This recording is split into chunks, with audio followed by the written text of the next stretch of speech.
I have a theory. I believe the support we give our peers is a reflection of our self-esteem. You suck!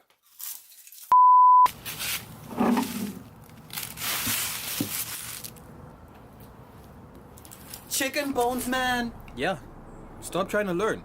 You suck. Okay, I think you understand why I had to change everything up. Close this thing up.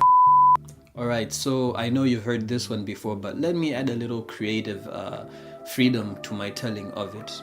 2 salesmen were sent to certain rural parts of Malawi, each of them with 1 truck full of shoes. The first salesman sends a message back to headquarters saying, "I'm on my way back, there's no market for shoes here, everyone here is barefoot." And at around the same time, the second salesman sends a message also back to headquarters saying, "Please send more trucks. There's a huge market for shoes here, everyone is barefoot." See, it's the same thing, the same situation and the same conditions, but 2 people saw it in a different way. And that's really the same way you approach life and problems in general. Do you see a stepping stone or a stumbling block? Your perspective on the 2 could really mean the difference between succeeding or failing. For example, I remember back in Sunday school when we were learning about the 12 spies. I think you can find it in Numbers 13 and 14, but really read the whole thing. Now this was known as the land flowing with milk and honey. And after scouting, these spies returned with some figs, some grapes, beans, greens, potatoes, tomatoes, lamb, rams, hogs, dogs, chicken, turkeys, rabbits, you name it! Yeah, you had to see that coming. After the spies then said, yes, it truly was a land flowing with milk and honey, they had a whole situation where they said, but we don't think we should go in there.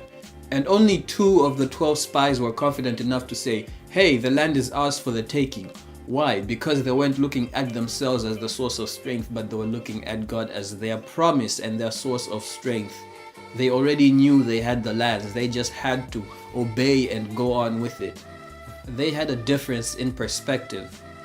While Caleb and Joshua saw opportunity and were excited about it, the other 10 saw despair and defeat if they were to approach it. And that is what I urge you to reflect on this week.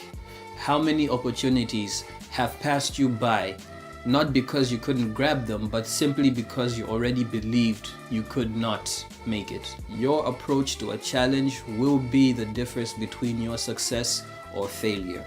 You are not a grasshopper. If you have already made up your mind that you will fail, then you will fail.